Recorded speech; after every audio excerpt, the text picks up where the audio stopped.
আসসালামু আলাইকুম বন্ধুরা, আমি রাকিব রায়হান। আজকে আপনাদের জন্য একটা অসাধারণ টাইম ট্রাভেল কমেডি সিনেমার গল্প নিয়ে হাজির হলাম। যে গল্পে একজন মানুষ হঠাৎ করেই 100 বছর ভবিষ্যতে পৌঁছে যায়।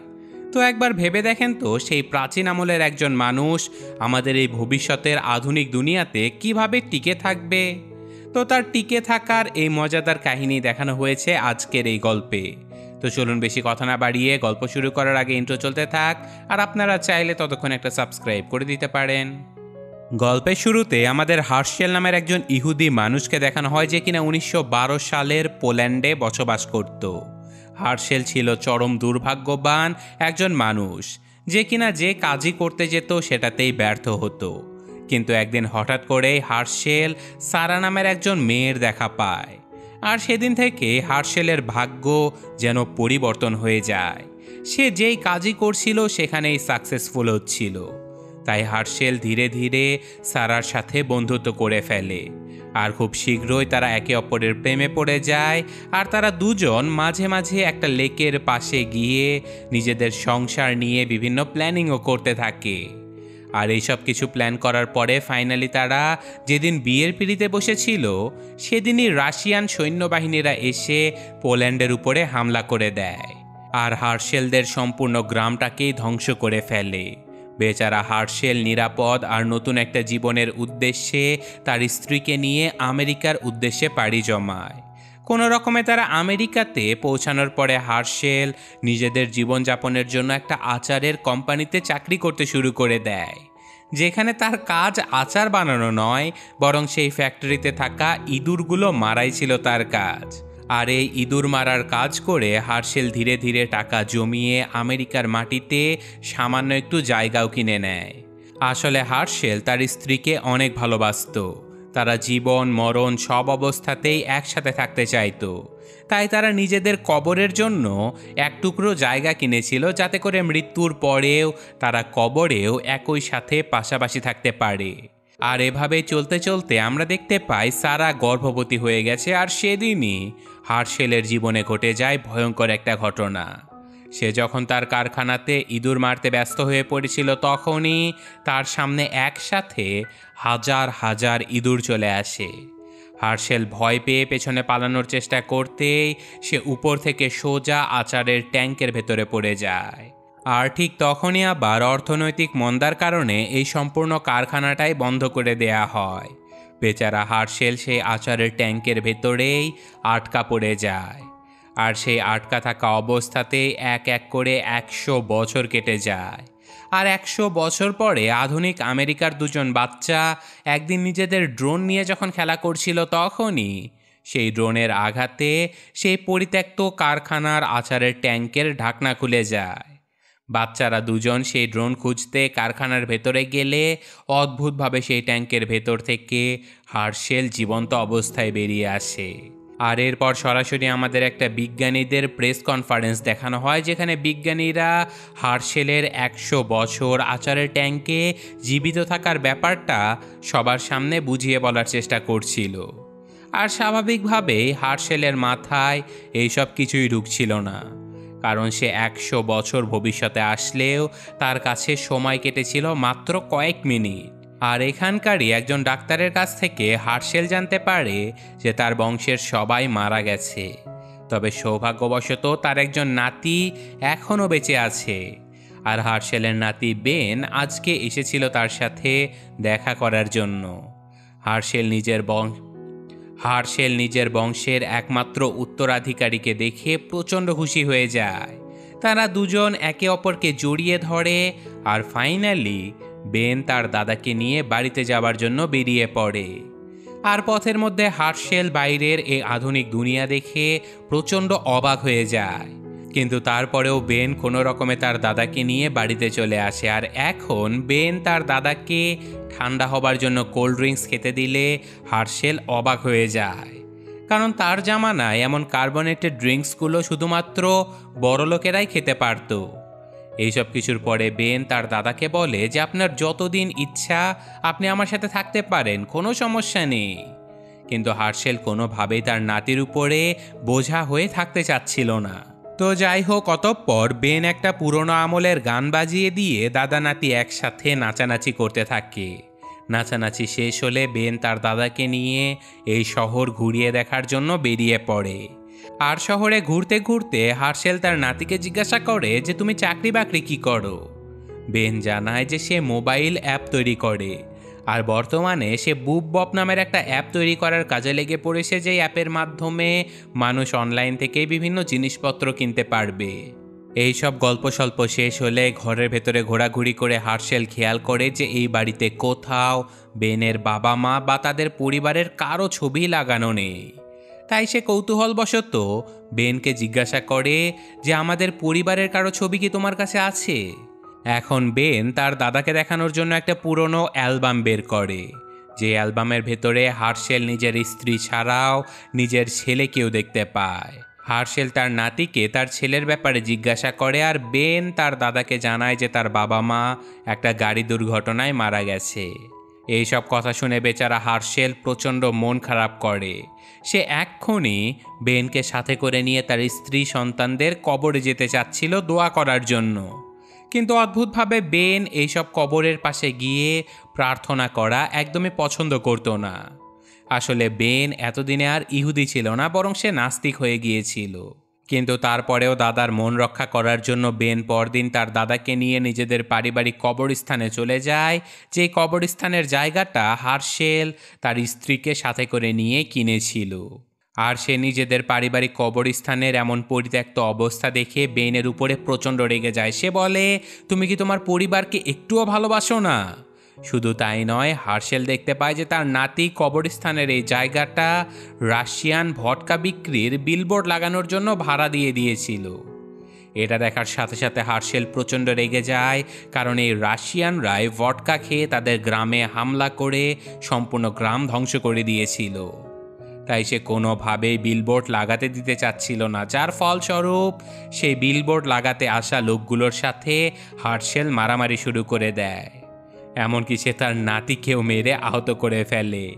আর মারামারি থামানোর জন্য পুলিশ এসে তাদের দুজনকেই গ্রেফতার করে নিয়ে যায়। আর জেল থেকে জামিন নিয়ে বাড়িতে এসেই হার্শেল তার নাতিকে গালমন্দ করতে করতে বলে যে আমি যেভাবেই হোক সেই বিলবোর্ডটা নামিয়ে ফেলবো।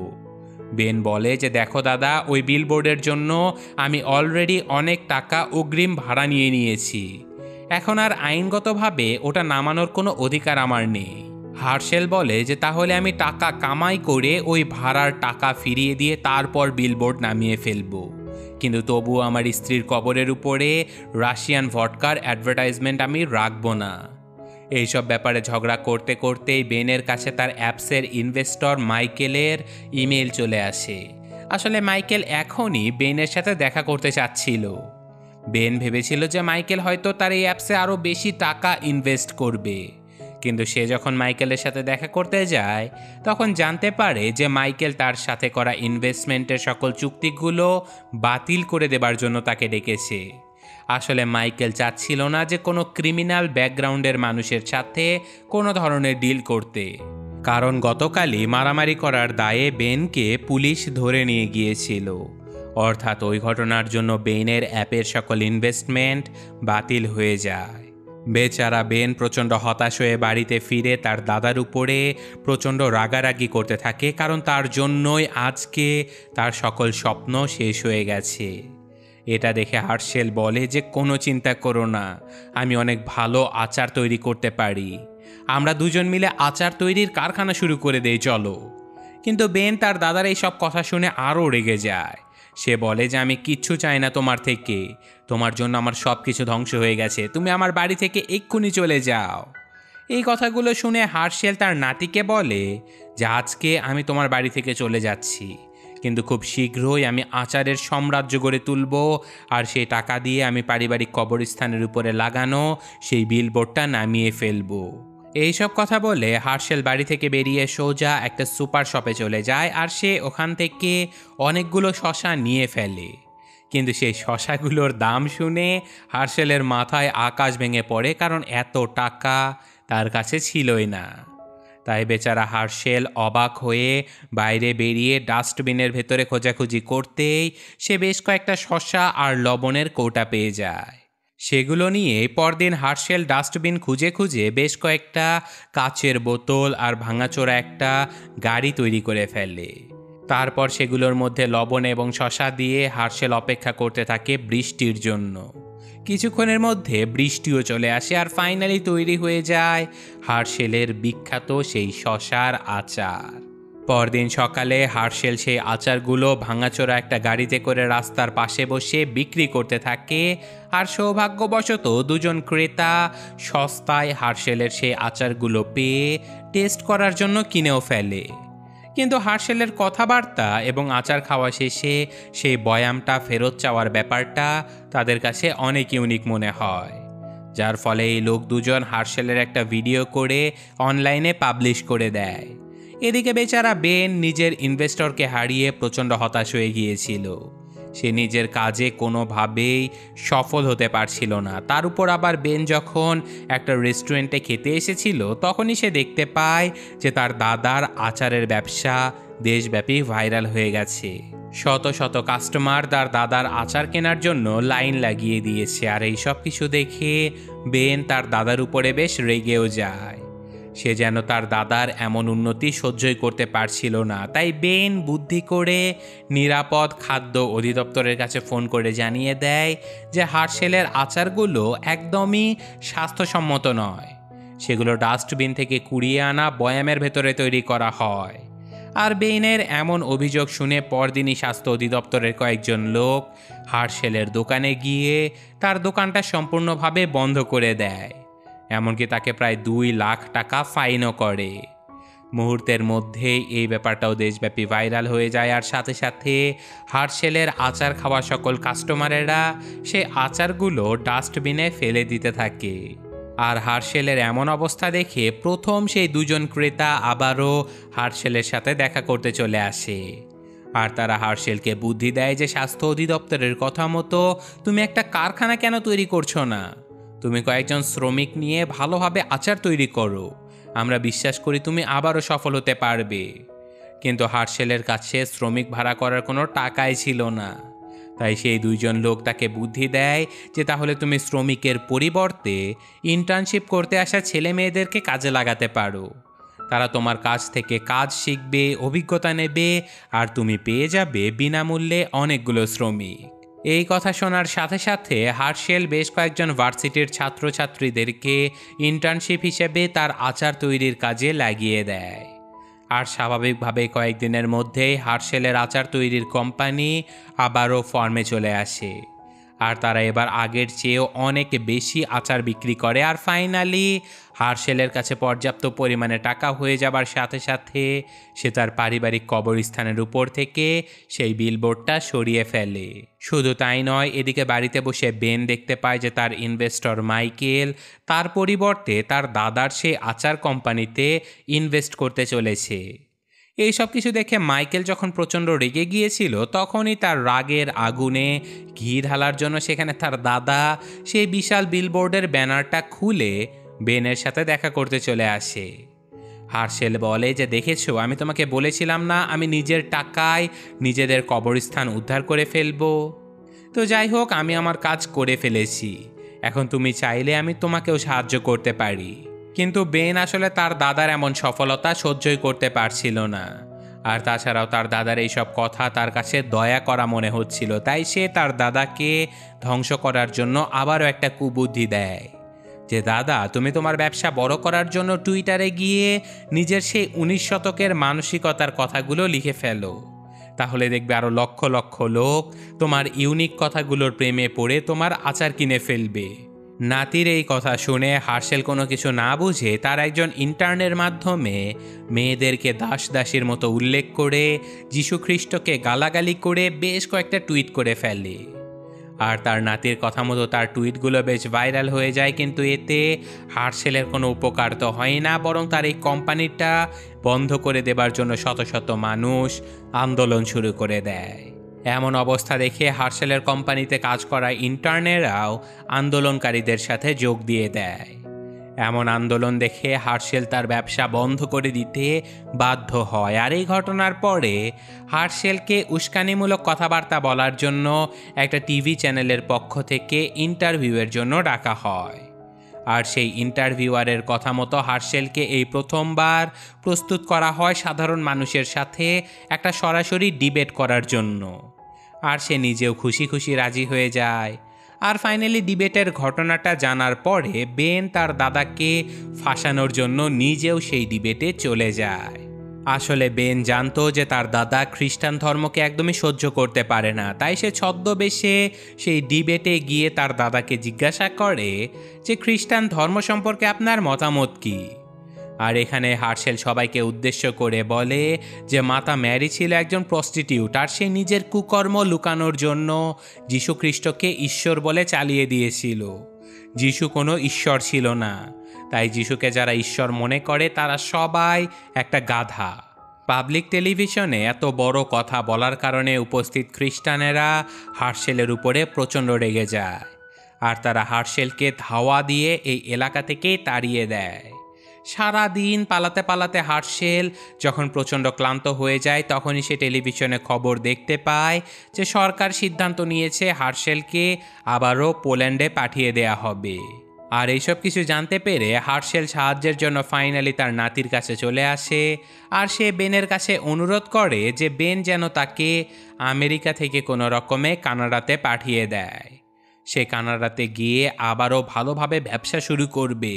হার্শেল আসলে কোনোভাবেই আবারও পোল্যান্ডে ফিরে যেতে চায় না। আর হার্শেলের এমন অনুরোধ শুনে বেন নিজেও তার দাদার কাছ থেকে চিরতরে মুক্তি পাবার জন্য পরদিনই তাকে নিয়ে জঙ্গলের পথে রওনা হয় কানাডার উদ্দেশ্যে। কিন্তু এই জঙ্গলের ভেতর দিয়ে যাবার সময় হঠাৎ করে বেনের হাত কেটে যায়, আর তখনই হার্শেল নিজের জামার একটা অংশ ছিঁড়ে বেনের হাত বেঁধে দেয়। আসলে হার্শেল সবসময়ই বেনকে অনেক ভালোবাসত, কারণ হাজার হোক বেনই ছিল তার একমাত্র বংশের বাতি। এই সব কিছু দেখে বেন নিজেকে অনেক অপরাধী মনে করতে থাকে। সে তার দাদার সাথে এত অন্যায় করার জন্য মনে মনে অনেক অনুশোচনা করতে থাকে, যার ফলস্বরূপ পরদিন দাদাকে কানাডা পাঠানোর আগে শেষবারের মতো বেন তার দাদার কাছে নিজের সকল কৃতকর্মগুলো স্বীকার করে নেয়। সে বলে যে দাদা, আমি তোমাকে ফাঁসানোর জন্য ইচ্ছে করেই টুইট করতে বলেছিলাম। এমনকি সেদিন লাইভ অনুষ্ঠানে খ্রিস্টান ধর্ম নিয়ে প্রশ্নটা আমি তোমাকে করেছিলাম। এছাড়াও প্রথম দিন স্বাস্থ্য অধিদপ্তরের লোকজনদেরকেও আমি অভিযোগ দিয়েছিলাম।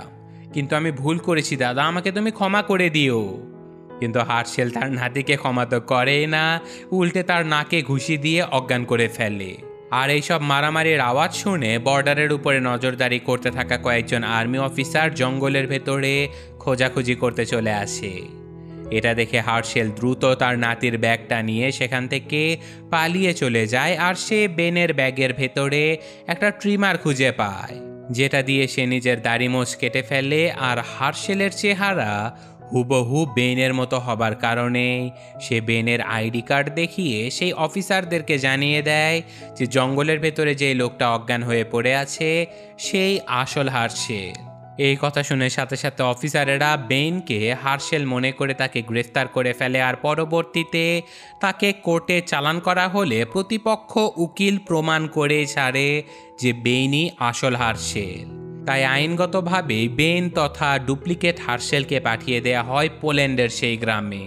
আর এইদিকে অরিজিনাল হার্শেল আবারও আমেরিকাতে ফিরে এসে তার নাতির বাড়িতে গিয়ে সম্পূর্ণ ঘরটা খোঁজাখুঁজি করে ছোট্ট একটা চিত্রকর্ম খুঁজে পায়, যেখানে বেন আসলে তার বাবা মায়ের ছবি আঁকিয়েছিল। আর এই ছবি দেখে হার্শেল অবাক হয়ে যায়, কারণ বেন আসলে তার বাবাকে বুপ আর তার মাকে বব বলে ডাকত। অর্থাৎ বেনের তৈরি বুপ বব অ্যাপ ছিল তার বাবা মায়ের স্মৃতিতে তৈরি করা। বেন যে তার বাবা মাকে এত ভালোবাসত এটা জানতে পেরে হার্শেলও অনেক অনুশোচনা করতে থাকে। আর ওদিকে বেন পোল্যান্ডের সেই গ্রামে গিয়ে অনেক বিপদে পড়ে গিয়েছিল, কারণ সেখানে কেউ ইংলিশ জানতো না, মোবাইলেও ঠিকমতো নেটওয়ার্ক পাওয়া যেত না। কিন্তু তবুও এখানকার একটা গির্জায় যখন সে প্রার্থনা করতে গিয়েছিল, তখনই তার সাথে দেখা করার জন্য তার দাদা হার্শেল সেখানে চলে আসে। আর ফাইনালি তারা দুজনেই সিদ্ধান্ত নেয় পোল্যান্ডের এই গ্রামেই তারা থেকে যাবে।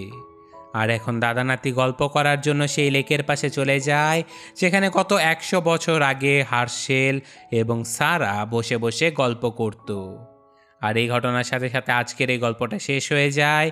তো কেমন লাগলো এই অসাধারণ গল্পটা সেটা কমেন্টে জানাবেন। আমি আজকের মতো বিদায় নিচ্ছি। আল্লাহ হাফেজ।